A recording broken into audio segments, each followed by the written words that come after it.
Hello there, welcome to DaveTech YouTube channel, and in this video I will show you how to download and install the Jellyfin application to your Android TV. If you find the video helpful, like and subscribe for more important videos like this. So I'm going to install the Jellyfin application to my Android TV without using Google Play Store because I don't have it on my Android TV. So what am I going to use? I'm going to use my browser.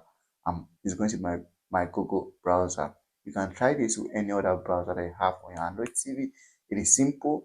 Just go over to your browser and in the search box, you're going to type in the name of the application, which in this case is the Jellyfin app.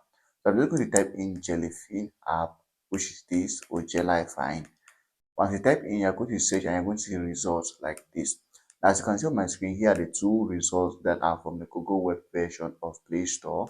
So you can install any of these. This is the best version for Android, and this is the best version for Android TV.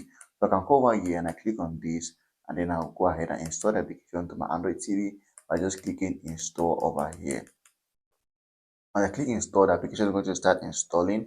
If this option doesn't work for you for some reason, they can scroll through your Android TV result page and you're going to see other options where you can install the application from. Like for instance, if I scroll through here, I'm going to see, as you can see, the Jellyfin APK for Android TV. So you can download the APK over here if you want, or you can just go to see other options that you can use. But for me, the best option is the web version of Google Play Store. So all you have to do is just to go over here and click on it, and they can install the application without any issues. As you can see, the application has been installed to my Android TV. If you found this video helpful, like, subscribe, and share.